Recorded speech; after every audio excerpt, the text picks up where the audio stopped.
ஆமென். சரி, ஒரு ஒரு क्वेश्चन மட்டும் நான் முதல்ல உங்களுக்கு கேக்குறேன். எது ரட்சிப்பு? ரட்சிக்கப்பட்டவங்க நம்ம எத்தனை பேர் ரட்சிக்கப்பட்டிருக்கோம்? கர்த்தருடைய பரிசுத்த நாமத்துக்கு ஸ்தோத்திரம். எத்தனை பேர் ரட்சிக்கப்பட்டிருக்கோம்? கனிமொழி மாத்திரம், அக்கா 2, இருக்குது, அம்மா 3. கர்த்தருடைய பரிசுத்த நாமத்துக்கு ஸ்தோத்திரம். நான் கூட கையை தூக்குறேன், ரட்சிக்கப்பட்டேன். டீச்சர் நீங்க கையை தூக்க மாட்டேன்றீங்க. சரி சரி, கர்த்தருடைய பரிசுத்த நாமத்துக்கு ஸ்தோத்திரம். நம்ம செய்திக்குள்ள கடந்து போவோம். எபேசியர் 2:8 இப்படி சொல்லுது. முதலாவது யார் எடுக்க வேணாம், நேரம் இல்லை, நானே முடிச்சிடுறேன். எபேசியர் 2:8 கிருபையாலே விசுவாசத்தை கொண்டு ரட்சிக்கப்பட்டீர்கள், இது உங்களால் உண்டானதல்ல, தேவனுடைய ஈவு. தேவனாலதான் இது உண்டாச்சு. கர்த்தருடைய பரிசுத்த நாமத்துக்கு ஸ்தோத்திரம். அப்போ நம்ம ரட்சிக்கப்பட்டிருக்கிற விஷயம் நமக்கு எப்படி தெரியுதுன்னா, இது என்னால உண்டானது இல்ல. எப்போ நான் கர்த்தரை உண்மையா ரட்சகர்னு ஏத்துக்கிட்டனோ அப்பவே நான் ரட்சிக்கப்பட்டாயிட்டேன். ஆமென். எப்போ என் சொந்த ரட்சகரை நான் ஏத்துக்கிட்டனோ அப்பவே நான் கர்த்தரை என்ன ரட்சிப்புக்கு கொண்டு வந்து அவருடைய பாதத்துல வைத்துட்டாரு. இது ரொம்ப பேர் மறக்கிறோம், ரொம்ப ஈஸியா இது கடந்து போறோம். ரட்சிக்கணும் என்னன்றது பயங்கரமா சொல்றாங்க. இப்பெல்லாம் சிலர்லாம் கேட்கறாங்க, நீங்க ரட்சிக்கப்பட்டிருக்கீங்களா? ஐயா, ரட்சிக்கணும் என்ன ஐயா? அபிஷேகம் பெற்றதா, அந்நிய பாஷையில பேசுறதா, இல்ல வல்லமையான இருந்து அடுத்தவங்களை சுகப்படுத்துறதா, இல்ல பெரிய காரியங்கள் அற்புதங்களை செத்தவங்க யாராவது உயிரோட எழுப்பினா ரட்சிக்கப்பட்டிருக்கேன்னு சொல்ல முடியுமா? இந்த மாதிரி ரட்சிப்புக்குரிய காரியங்கள் வேதத்துல மறைக்கப்படுது. இதுதான் உண்மை. கர்த்தரை நான் சொந்த ரட்சகராக ஏற்றுக்கொண்டால் கர்த்தர் என்னை ரட்சித்து விட்டார். இதுதான் அர்த்தம். ஆமென் ஆமென். அப்போ நான் எத்தனை பேர் சொந்த ரட்சகராக ஏற்றுக்கிட்டு இருக்கோம்? ஏற்றுக்கிட்ட அத்தனை பேருமே ரட்சிக்கப்பட்டாயிற்று. ஆமென். அப்போ நம்ம எல்லாம் கர்த்தரால ரட்சிக்கப்பட்டிருக்கோம். யோவான் 1:12 வாசிங்க. யோவான் 1 அதோட 12வது வசனம் வேகமா வாசிங்க. அவரை ஏற்றுக்கொண்டார்கள்,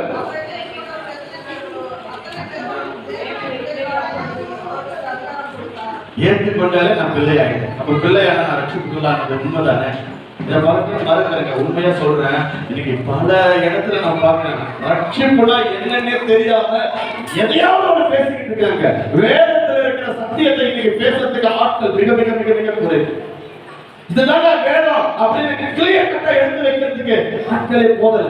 இது வேதம், வேற சத்தியத்தை அறிந்து கொள்ள எனக்கு சத்தியம் சரியாக சொல்லப்படுதுன்னா அது பல இடத்துல இல்லைங்க. உண்மையான விஷயம். ஏன்னா இப்போ நீங்க பாருங்கள, ஒரு சில காரியங்கள்லாம் உண்மையாவே பாடப்படுது. அதாவது தாவீதுக்கு அப்புறம் தாவீதோட மகன் ராஜாவான, அவனுக்கு அப்புறம் சாலமோனுக்கு அப்புறம் அவனுடைய மகன் ராஜாவான, அப்படியே வழி வழியா ராஜாக்கள் ஆகி வந்தாங்க. உண்மைதானக்கா? வழி வழியா ராஜாக்கள் ஆனாங்க. ராஜாக்கள் வழி வழியாக வருவாங்க. ஆனா இன்னைக்கு நான் உண்மையா மனசு நொந்து போய் சொல்றேன், எத்தனை சபைகள் 100 கோடி 200 கோடி கொண்டு பல மாளிகை போல கட்டி வைத்திருந்தாலும் அங்கே ஏற்படுத்தப்பட்ட எல்லா ஊழியர்களும் அந்த ஊழியத்தினுடைய தலைவரின் பிள்ளைகளாகவே இருக்கிறார்கள். ஆமென். இது உண்மைதானே? இது உண்மைதானே? இப்போ நம்ம யோசிக்கிறேன், நானும் ஆண்டவர்கிட்ட கேட்கிறேன், ஏன் ஆண்டவரே இது ஏடி வந்தா அப்படி? ஏடிக்கு அப்புறம் அவர் பிள்ளை கொண்டு வரப்படல. சாமுவேல் வந்தாரு, சாமுவேலுக்கு அப்புறம் அவர் பிள்ளை கொண்டு வரப்படல. நீங்க பாருங்க, மோசே வந்தாரு, மோசேக்கு அப்புறம் யோசுவா தானே எழுப்பினாரு. மோசே பிள்ளைகளை யாராவது கொண்டு வந்தாரா? சொல்லுங்க, மோசே பிள்ளை யாராவது கொண்டு வந்தாரா? இல்ல. இந்த விதமான ஒரு மாயமான தோற்றத்தில் இன்னைக்கு கிறிஸ்தவம் இருக்குது. இதுதான் உண்மையான நிலவரம். இது சபையை நடத்துவதற்கு, சபையை தலைமை ஏற்று கொண்டு செல்வதற்கு தேவ திட்டம் ஒன்று இருக்குது. அந்த தேவ திட்டம் என்னன்னே தெரியாம எனக்கு அப்புறம் என் பையன் 300 கோடி ரூபாய் சர்ச்சு கட்டி இருக்க, 500 கோடி ரூபாய் சர்ச்சு கட்டி இருக்க, 10 பேர் வந்து தலையில கை வச்சு அபிஷேகம் பண்ணிட்டு போனா அந்த பிள்ளை கர்த்தருடைய வார்த்தையை கொண்டு வர மீடியேட்டர் ஆயிடுறாங்க. யாரையும் கூட சொல்ல, எனக்கு மீடியேட்டர் வேணும், கர்த்தர் தான் வேணும். ஆமென் ஆமென். அப்ப சத்தியம் எனக்கு தெரியலன்னா நான் இததான் சொல்லுவேன், மீடியேட்டர். ஐயா, உங்க தலைமையில கை வச்சு ஜெபிக்கிற கர்த்தர் உங்களை முழு நேர ஊழியத்துக்கு அழைக்கிறாருங்க. ஐயா, சந்தோஷம், நான் போறேன். நான் கேட்க சொல்றேன். ஆமென். இப்ப எனக்கே ஒரு வெளிப்பாடு கர்த்தர் கொடுக்கலன்னா நான் இந்த பாரமான ஊழியத்தை எப்படி செய்ய முடியும்? சத்தியம் எனக்கு தெரியலன்னா நான் இந்த பாரமான கனமான ஊழியத்தை எப்படி கொண்டு போக முடியும்? இதுதானே உண்மை. யோசித்து பாருங்க, இது உண்மையா பொய்யா? கர்த்தருடைய பரிசுத்த நாமத்துக்கு ஸ்தோத்திரம். ஒரு क्वेश्चन கேக்குறேன்ல, இப்போ நம்ம யோசிக்கிறோம், ரத்தத்தை சாப்பிடுறது சரியா தப்பா? தப்பு. ரத்தத்தை சாப்பிட கூடாது. நீங்க அமைதியா, ரத்தத்தை சாப்பிட கூடாது. உண்மைதானே?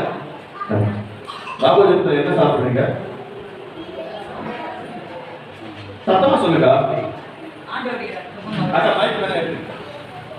ஆண்டவருடைய ரத்தத்தை சாப்பிடுறேன். அப்ப ரத்தம் சாப்பிடுறது சரியா தப்பா?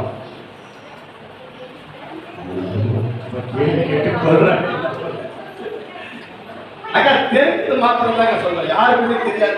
தெரிஞ்ச விஷயங்களை விளக்கறதுக்கு தாங்க கஷ்டப்பட்டு இருக்காங்க. ரத்தம் சாப்பிடுறது சரியா தப்பா? தங்கச்சி சொல்லு.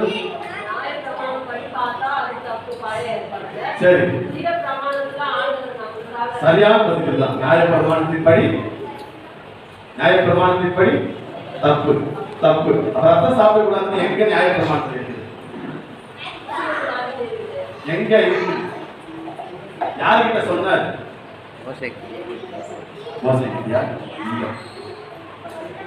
யாருக்கிட்ட சொன்னாரு? சரி, கேள்வி போதும். நானே உங்களுக்கு வெளியே சொல்றேன். ரத்தம் சாப்பிடக்கூடாதுன்றது மோசே கிட்ட ஆண்டவர் சொல்லல. பல நேரங்களில் இப்பதாங்க சொல்லிக்கிட்டு இருக்கோம். மோசே கிட்ட ஆண்டவர் சொன்னாரு ரத்தம் சாப்பிடக்கூடாது. மோசே கிட்டையும் சொன்னாரே தவிர மோசே கிட்ட கர்த்தர் சொல்லல. மோசேவை தெரிஞ்சு கொண்ட ஒரு ஆள், அவ்வளவுதான். ஆனா நமக்கு ரத்தம் சாப்பிடக்கூடாதுன்றது நோவாவோட காலத்துல சொல்லப்பட்டது. ஆதியாகமத்துல நீங்க பாருங்க 9ஆம் அதிகாரம் அதோட 4வது வசனத்துல சொல்லி இருக்கிறாரு. அதாவது மோசேவுக்கு முற்பட்டு ஆபிரகாமுக்கு முற்பட்டு நோவாவின் காலத்துல சொல்லப்பட்ட ஒரு யூனிவர்சல் லா கர்த்தர் நமக்கு கொடுத்திருக்கிறது. ரத்தம் சாப்பிடக்கூடாது, அது உயிராகிய ரத்தத்தோட புசிக்காது. இப்ப பல பேர் நம்ம என்ன பண்றோம்? ரத்தம் நியாயப்பிரமாணத்தின்படி சாப்பிடக்கூடாது, இதுதான் நமக்கு வேதமா சொல்லிக் கொடுக்கப்படுது. நியாயப்பிரமாணத்தின்படி இல்லைங்க, நியாயப்பிரமாணத்துக்கு முற்பட்டதுதான் ரத்தம் சாப்பிடக்கூடாது. நியாயப்பிரமாணத்துக்கு முற்பட்டது. நம்ம நியாயப்பிரமாணத்தை மாத்திரம் தான் பார்க்கவே தவிர அதுக்கு முன்னாடி வேதத்துல கர்த்தர் எங்க சொல்லி இருக்கிறாரு, என்ன சொல்லி இருக்கிறாரு, அந்த சத்தியத்தை மறக்கிறோம்.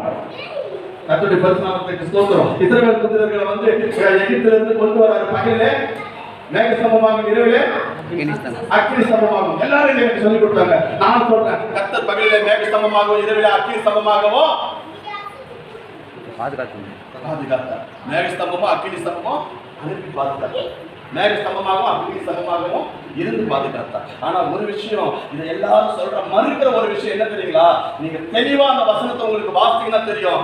அது யாத்திராகமம் புத்தகத்தில் எடுத்துக்கங்க. யாத்திராகமம் 13 அதோட 21 வாசிக்க வேண்டாம், எழுதி வச்சுக்கங்க. யாத்திராகமம் 13:21 கர்த்தர் சொல்றாரு, அதாவது இஸ்ரவேல் புத்திரருக்கு பகலிலே மேக ஸ்தம்பமாகவும் இரவிலே அக்கினி ஸ்தம்பமாகவும் நானே அதற்கு முன் செல்வேன். எப்படி? சத்தமா சொல்லுங்க, எப்படி போறாரு? கர்த்தர் தான் போறாரே தவிர மேகஸ்தம்பமா அக்கினி ஸ்தம்பமா கிடையாது. இன்னைக்கு அநேக இடங்கள்ல நடக்கிற ஒரு பெரிய மாய்மலமான விஷயம் என்ன தெரியுங்களா? மேகஸ்தம்பமோ அக்கினி ஸ்தம்பமோ என்ன பாதுகாக்குது, இது மாத்திரம் தான் விஷயம். ஆனா அங்க இருக்கிற கர்த்தரை நம்ம வெளியே யாரும் சொல்ல மாட்டேன்றாங்க. மேகஸ்தம்பமாகவும் அக்கினி ஸ்தம்பமாகவும் மீடியாட்டுகளை கொண்டு வந்தது. இதுதான் உண்மை. மீடியேட்டர் கொண்டு வந்து நிறுத்துறோம். அநேக காரியங்கள் இப்படிதான் நடந்துகிட்டு இருக்குது. சத்தியம் நம்மளுக்கு எப்ப கிளியர் கட்டா புரியுதோ அப்ப பல விஷயங்கள் கர்த்தர் நம்மோட பேசுவார், பல விஷயங்கள் பேசுவாருங்க. நீங்க சாதாரணமா ஒரு வசனத்தை எடுத்துக்கிட்டு சாதாரணமா வாசிக்கிறதுக்கும் நீங்க ஆவியானவரோட நிறைஞ்ச அதை வாசிக்கிறதுக்கும் பல விஷயங்கள் உங்களுக்கு வெளிப்படும். நானும் சின்ன வயசுல இருந்து நானும் வேதத்தை படிக்கிறேன். சின்ன வயசுல இருந்து விலங்கல் வேற எப்ப விளங்கணும்னா நீங்க எப்ப ஆவியானவரோட ஒன்று சேர்ந்து படிக்கிறீங்களோ அப்பதான் வேதம் விளங்கும். சத்தியத்தை அறிவிக்கிற சத்தியம் உங்களுக்கு இருக்கு. அதுதான் பவுல் சொல்றாரு, எப்பா இதுல எழுதி இருக்கு பத்தியா, உனக்கு கொடுக்க வேண்டிய நியாயப்பிரமாணத்தை மோசே சொன்னார் பத்தியா, அதுல இருந்து ஸ்டார்ட் பண்ணி வந்திருக்குல்ல, அந்த இடத்துல இருந்து உங்களுக்கு தேவையான எல்லா வசனங்களும் இதுல எழுதி ஆயிற்று. இதுல இருக்கிறத தவிர நானாகிலும் எங்களை போன்றோராகிலும் தேவ தூதனையானாலும் சரி வந்து இதுல இருக்கிறத மாத்தி சொன்னா அதை ஒத்துக்க. இதுதான் உண்மை. இதுல இருக்கிறது இருக்குதுதான், வேற மாற்றவே முடியாது. அப்ப இதுல இருக்கிறது முழுமையா நம்ம கிரகிக்க முடியலன்னா நம்ம கர்த்தருடைய பாதத்துல நெருங்கி போக வாய்ப்பே கிடையாதுங்க. நீங்க எவ்வளவு பணம், எவ்வளவு படிப்பு, எவ்வளவு ஆஸ்தி அந்தஸ்து, ஆளு, பெரிய கட்சியில பெரிய பதவி எதெல்லாம் இருங்க, ஒண்ணுதான் முக்கியம். கர்த்தருடைய வேதம் நமக்கு தெரியலன்னா அந்த இடத்துல போகும்போது சொல்லுவாங்க, நான் உன்னை ஒரு காலம் அறிவேன். ஆமென் ஆமென் ஆமென். எத்தனை பேருக்கு புரியுது? ஆமென் சொல்லுங்களேன். ஆமென்.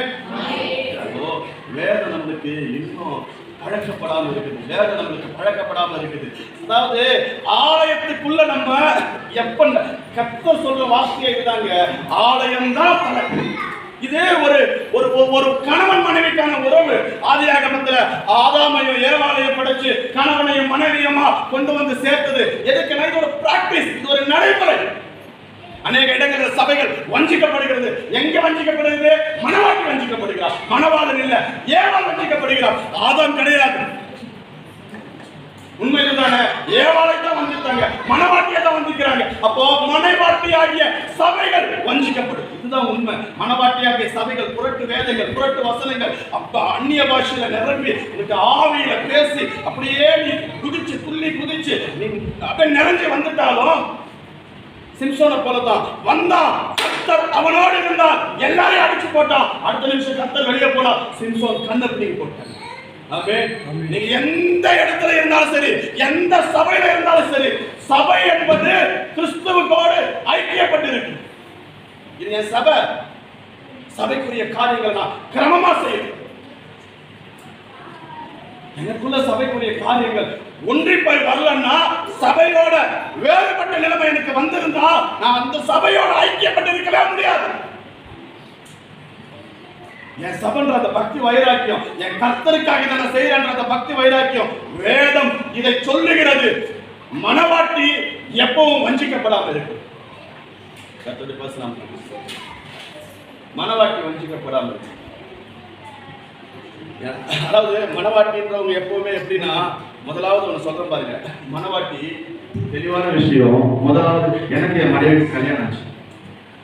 அப்போ ஒரு சாம்பார் வச்சேன், ஒரு சாம்பார் வச்சு கொடுத்தாரு.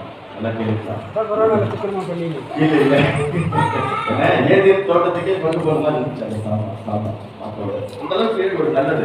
அந்த பார்த்தோன்னு சொல்லிட்டேன். அந்த வசனம் நல்லா தெளிவா ஞாபகம் இருக்குது. உங்களுக்கு தெரியுமா? இன்னைக்கு குசிக்கும் நாளிலே, இன்னைக்கு குசிக்கும் நாளிலே, உண்மையாவே அந்த சாம்பார் நினைக்கும் போது எனக்கு அப்படியே பயங்கரமா இருந்துச்சு. 3 நாளுக்கு சாப்பிட்டாங்க அந்த சாம்பார். ஆனா இன்னைக்கு மணவாட்டி என்னோட ஐக்கியப்பட்டிருக்கும் போது இன்னைக்கு சொல்றேன், அவங்க வைக்கிற சாம்பாரையும் சாப்பாட்டையும் தவிர வேற எங்க போய் சாப்பிட்டா எனக்கு பிடிக்குது. இதுதான் ஒரு மணவாளனுக்கும் மணவாட்டிக்கும் இருக்கிற உறவு. எனக்கு ஆரம்பத்துல எப்படி இருந்ததோ நான் ஐக்கியப்பட எனக்கு என்ன ஆகுது, 5 ஸ்டார் ஹோட்டல்ல கொண்டு போய் சாப்பிட்டாலும் சரி, எனக்கு என் மனைவி கையால சாப்பிடுற சாப்பாடு மாதிரி ஒரு சுகம். மணவாட்டி எப்படி இருக்கணும்? மணவாளனுக்கு ஏற்ற மாதிரி நான் அட்ஜஸ்ட் பண்ணி அதை மாத்திக்கணும். எனக்கு இது அவங்க எல்லாமே வேலையில இருந்தாங்க, வெளிநாட்டுல இருந்தாங்க, எல்லாம் பண்ணிட்டு இருந்தாங்க. எனக்காக அட்ஜஸ்ட் பண்ணி சமையலை கத்துக்கிட்டு ரொம்ப அருமையா நான் வேணா எல்லாருக்கும் ஒரு நாள் செஞ்சு தர சொல்றேன், சாப்பிட்டு பாருங்க.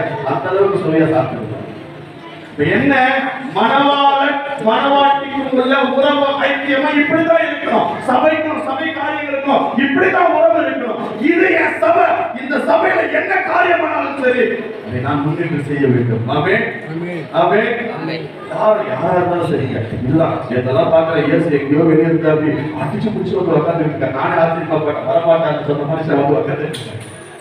ஏன் என் சபையில ஒரு மீட்டிங் நடக்குது, என் சபையில ஒரு நல்ல காரியம் நடக்குது, நான் ஓடி போயிடலாம், பங்கு பெறணும். நாளைக்கு எழுதும் போது பேர் சொல்லும் போது கேட்பாரு, எங்கப்பா இயேசு காணோம். நான் அந்த பெஞ்சில் உட்கார்ந்து ஆண்டவரே நான் கேட்டுப்பேன்.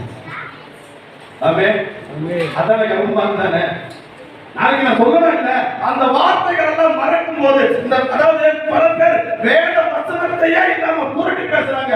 வசனத்தை என்று எந்த செய்தியை நீங்க கேட்டாலும் தயவா வந்துக்காதீங்க, வசனம் தான் செய்தி.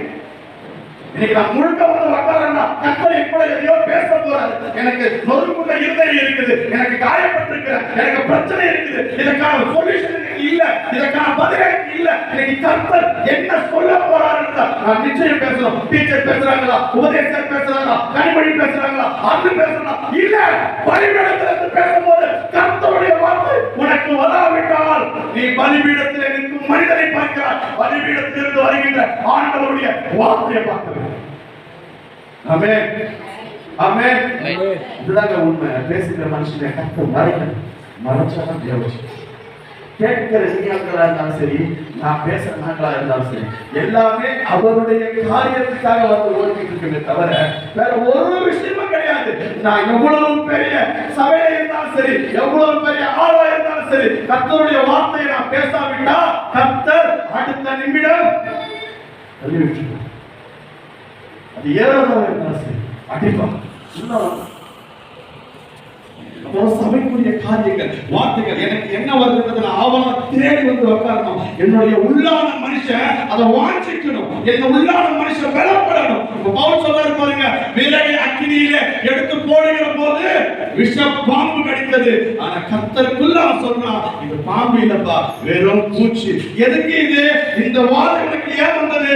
இந்த வார்த்தைகளுக்கு ஏன் வந்தது? என்ன அங்க இருக்கிற அத்தனை ஜனமும் கர்த்தருக்குள்ள திரும்புறனா இது உனக்கு தேவை. ஆமென், ஆமென். கர்த்தருடைய பரிசுத்த நாமத்துக்கு ஸ்தோத்திரம். நீங்க ஒரு வார்த்தை மாத்திரம் நாங்க பார்த்துட்டு முடிக்கலாம். நீங்க எடுத்துக்க யோவான் 8ஆம் அதிகாரம் 1 to 11 வரைக்கும். யோவான் 8:1-11 வரைக்கும். ஏன்னா கர்த்தருடைய காரியத்தை பேசும்போது ஒரு குருடன் சொல்ற பாருங்க, யோவான் 9:1 ஒரு பிறவி குருடனை கர்த்தர் பார்க்கிறாரு. பார்த்துட்டு அவன் கிட்ட வந்து சேரை உண்டாக்கி கண்ணுல பூசி நீ போய் சீலோவான் குளத்திலே கழுவு. சீலோவான் என்பதற்கு அனுப்பப்பட்டவர் என்று அர்த்தம். சீலோவான் குளத்துல போய் கழுவுப்பா, அப்போ உனக்கு பார்வை அடையும். அப்பவே அவங்களுக்கு சொல்லிட்டாரு, எங்க ஆதியில ஆதாமுக்கு மண்ணினாலே நான் உண்டாக்கி ஜீவ சுவாசத்தை கொடுத்து அவனை மனுஷனா மாத்தணும் இல்ல, அந்த கர்த்தர் நான் தான். இது உனக்கு புரியல, கர்த்தர் தெளிவா சொல்றாரு. ஆண்டவர் பல விஷயங்களை நீங்க அப்படியே நிரூபிச்சுக்கிட்டே வர. வேதம் தாங்க நியாயப்பிரமாணத்தை அழிக்கிறதற்கல்ல நிறைவேற்றுகிறதற்காகவே நான் வந்தேன். ஆமென், ஆமென். இருக்கீங்களா? ஆமென். அப்போ நீங்க வாசிக்கிற யோவான் 8ஆம் அதிகாரம் அதோட 6வது வசனம் சத்தமா வாசிக்க. அவர் மேல்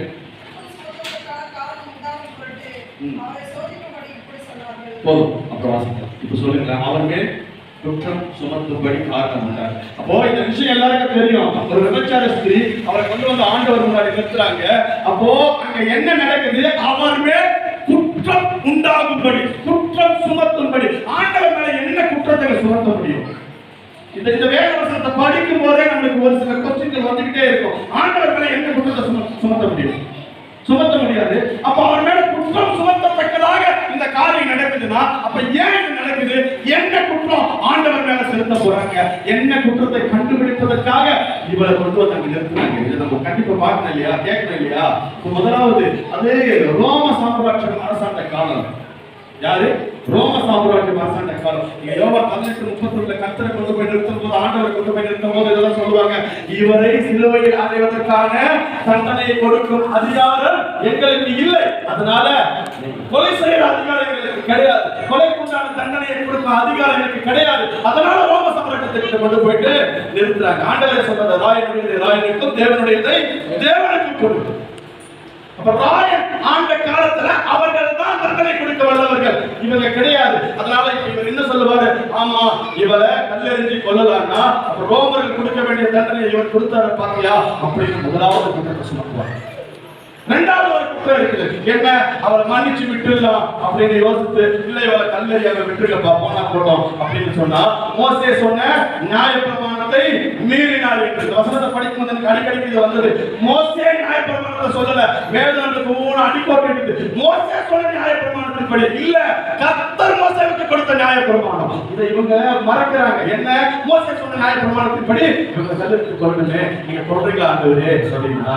கொல்லப்பா, வேணாம் விட்டுனா நியாயப்பிரமாணத்தை இவர் மீறுகிறார். இரண்டாவது குற்றம்.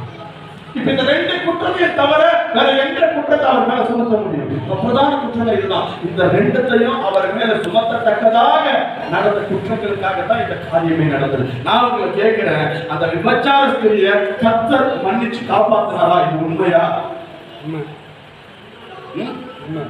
உண்மை.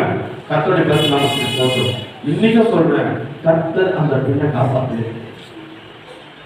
உண்மை. அவர் காப்பாற்ற விஷயம் என்ன? நியாயப்பிரமாணம் தான் அவரை காப்பாற்று. இதுதான் உண்மையான விஷயம். நீங்க வேதத்தை ஆராய்ச்சி பாருங்க. நீங்க 7வது வசனத்தை அதை வாசிக்கல. உங்களின் பாவம் இல்லாதவர் இவன் மேல் முதலாவது கல்லெறி. அப்ப எந்த பாவம் நான் செய்யலன்னா முதலாவது அவன் மேல கல்லெடுத்து அடிக்கமான ஆண்டவர் சொல்றாரு. நீங்க அதுக்கு முன்னாடி ஒரு வார்த்தை சொல்லி இருப்பாரு, அவர் குனிந்து தரையிலே தன் விரலினாலே எழுதி கொண்டிருந்தார். வேதம் ஒவ்வொரு வார்த்தையும் ரொம்ப தெளிவா சொல்லும். விரலினாலே எழுதினார். இந்த வார்த்தையை கவனிங்க. இப்ப நம்ம பழைய காலத்துல ஆசிரியர்களுக்கெல்லாம் தெரியும், திடீர்னு ஒரு மேற்கு வந்து மேப் போடுறதுனா பெண்ணை இதெல்லாம் தேட மாட்டாரு, பூமியில ஒரு குச்சி எடுத்து இருக்குவார். உண்மைதான். குச்சி எடுத்து வாங்கி காட்டுவார். குச்செல்லாம் தேடுவோம், விரல்ல யாரும் போட மாட்டாங்க. ஆனா வேதனைக்கு சொல்லி இருக்குது, அவர் குனிந்து விரலிலே தலையை எழுதி கொண்டிருந்தார். அப்ப விரல் என்ன? ஆரம்பத்துல ஆண்டவர் மோசேவுக்கு கொடுத்த கற்பனைகளை விரலை கொண்டு எழுதினார்.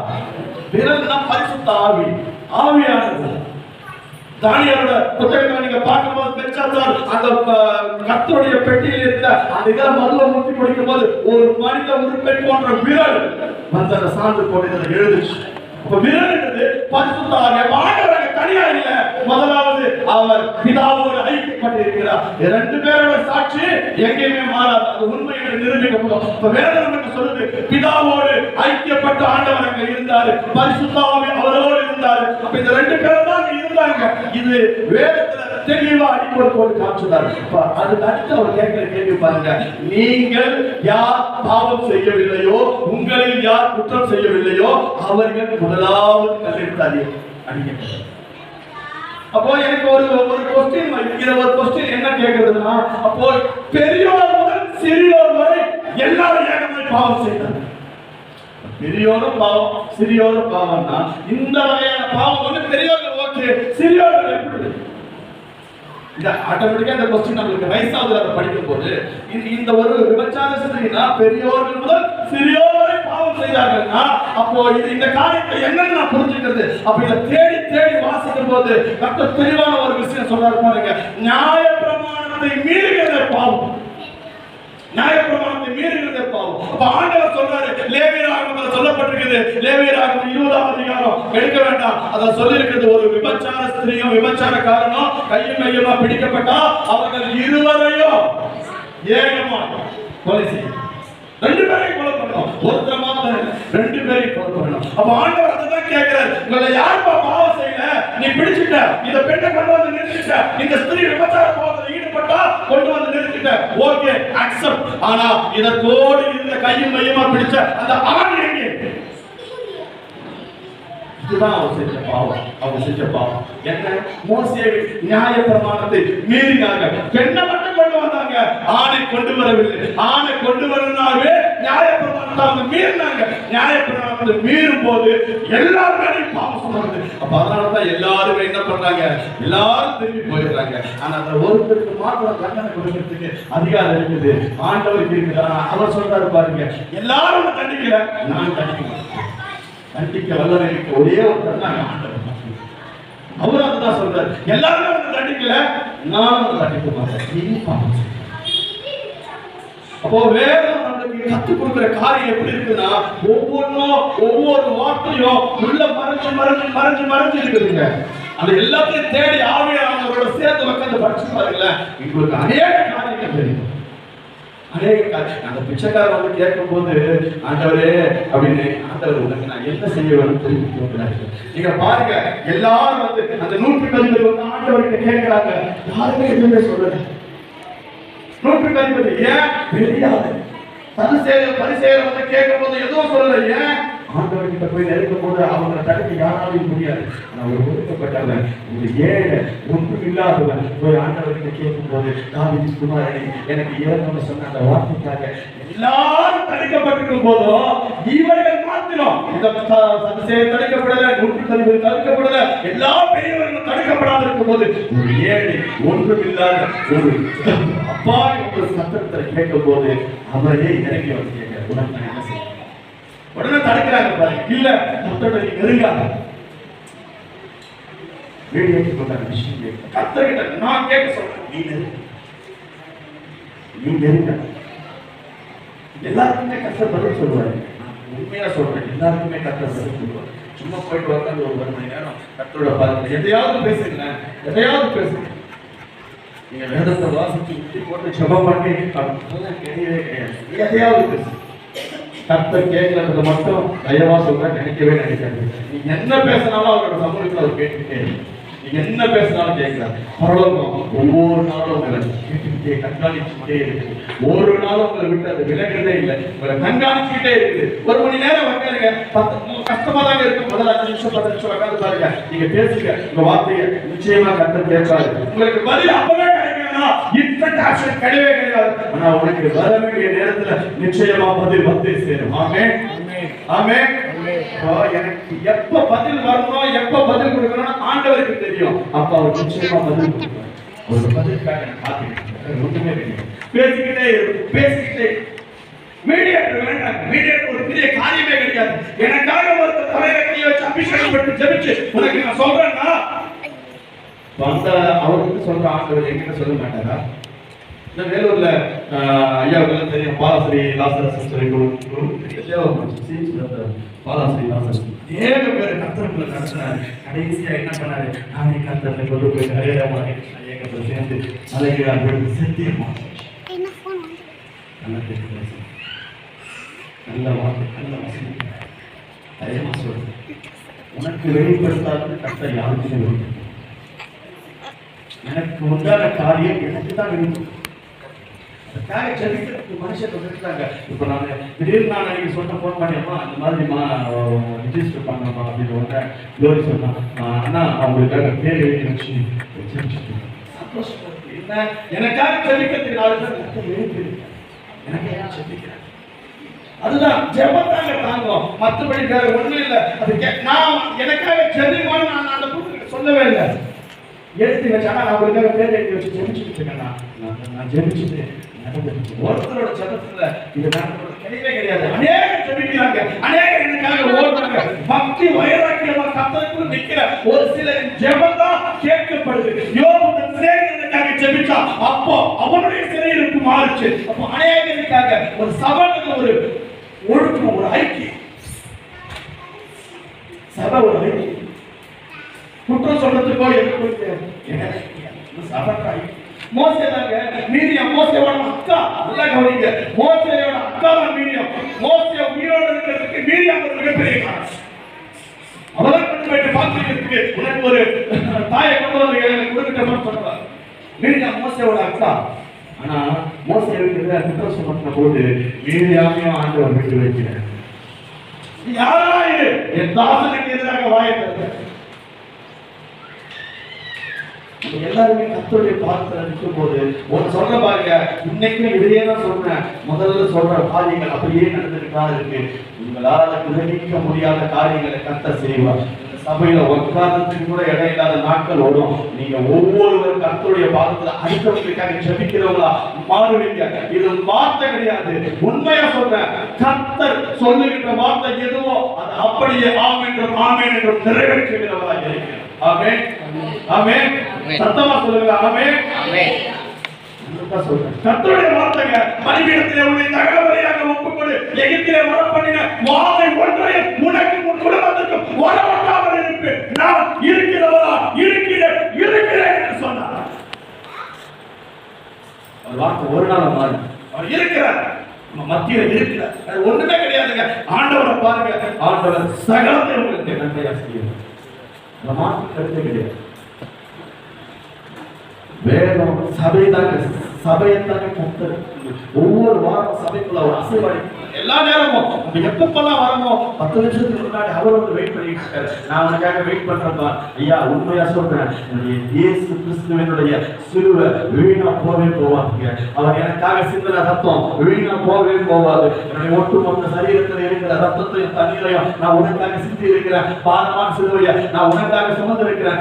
ஏன் நீ குற்றமாய் நின்றாய், உன்னை சுத்தமாக்க உன் பாவங்களை என்மேல் சுமர பண்ணி நான் என் ரத்தத்தினால விலைக்கிரயமாய் இதை பெற்றுக்கொண்டு உன்னை விலைக்கிரயமாய் வாங்கி இருக்கிறேன். சபை என்னுடையது, நானே சபைக்கு தலை. மணவாட்டி நீ, மணவாளன் நான். இந்த ஐக்கியம் உறவு கர்த்தரோட நமக்கு எவ்வளவு நாள் இருக்கிறோம் அந்த அளவும் குடும்ப செழிப்பாக மாற்றம் கிடையாது. ஆமென், ஆமென். கர்த்தருடைய பரிசுத்த நாமத்துக்கு ஸ்தோத்திரம். கடைசியா ஒரே ஒரு வார்த்தையில முடிக்கிறேன். வேதத்தை வாசிங்க, கர்த்தர் உங்களோட அற்புதமாய் பேசுவார். வேதத்தை பிள்ளைகளுக்கு இன்னும் அதிகமா சொல்லிக் கொடுங்க. வேதத்தை காப்பாற்றும், கர்த்தருடைய வார்த்தையை காப்பாற்றும். அது ஒன்றும் காப்பாற்ற முடியாது. நம்ம எவ்வளவு பெரிய ஆளனா இருக்கிறாங்க, எவ்வளவு பெரிய ஆளனா இருக்கலாம். சிஎம்ஆ இருந்தாலும் சரி, சிஎம்ஆ இருந்தாலும் சரி, கர்த்தரை வச்சாலும் சரி, நான் இது கூட வச்சிருந்தாலும் காப்பாற்ற முடியும். ஆனா கர்த்தருக்கு இதுதான் அக்கா சொன்னாங்க சாட்சி சொல்லும்போது இந்த செய்தியை சொல்லும்போது நல்லா இருந்துச்சு செய்தி, கடைசியில் கண்கலவை வச்சு கேட்பான்னு சொன்னாங்க. நாங்கள் என்ன சொல்ல வார்த்தை என் மனைவிக்கு நான் இங்கே தான் ட்ரீட்மெண்ட் பார்ப்பேன், உங்கள் கையால் தான் ட்ரீட்மெண்ட் பார்ப்பேன், உங்கள் கிட்ட வந்து தான் ட்ரீட்மெண்ட் பார்ப்பேன். என் மனைவிக்கு உண்டான அந்த கர்ப்பத்தின் தடைகள் நிச்சயம் மாறும், கர்த்தர் மாற்றியே தீர்வார். சொன்னது அப்படியே தான் நடக்குது. அவர் சொல்லியும் செய்யாமல் இருக்க அவர் ரட்சிக்க கூடாதபடி அவர் கணம் குறுகி போகவே இல்லைங்க. ஒரே ஒரு வார்த்தை தான், என்னைக்கா இருந்தாலும் கர்த்தர் சொன்னதை நிறைவேற்றும் அளவும் என்னை கைவிடுவது. ஆமென். ஒருவருக்கு இதுதான், என்ன சொன்னாரோ அதை நிறைவேற்றி முடித்து தீரும் வரை கர்த்தர் ஒருவரையும் கைவிடுவதில்லை, ஒருவரையும் வெட்கப்பட விடுவது. நானே உன்னை வாழாக்காமல் தலையாக்க கீழாக்காமல் மேலாக்க என்னை அறிந்திருக்கிறபடினா நான் உன்னை உயர்ந்த அடைக்கலத்திலே வை. தெளிவா சொல்றேன், வசனத்தை இல்லாமல் பேசுகிற சத்தியம் சத்தியம் அல்ல. யாரா இருந்தாலும் சரி, எந்த சபையா இருந்தாலும் சரி, எவ்வளவு பெரிய ஊழியக்காரா இருந்தாலும் சரி, வசனம் தாங்க எனக்கு ஜீவ விருட்சமா இருக்குது. வார்த்தை தாங்க என்னை போஷிக்குது, அவருடைய வார்த்தை தாங்க என்னை நடத்துது. அவருடைய வார்த்தைக்குள்ள நம்ம நிலைத்திருக்கோம், ஆலயத்துக்குள்ள நம்ம இன்னும் அதிகமா இந்த ஆலயத்துக்குள்ள கனி தர்ற விருட்சமா மாறும். அதுக்காக கர்த்தர் என்னை ஆயத்தப்படுத்தி வைத்திருக்கிறார், என்னை அபிஷேகம் பண்ணி வைத்திருக்கிறார் அப்படின்னு நினைங்க. அதுதான் ஒண்ணுமே கிடையாது.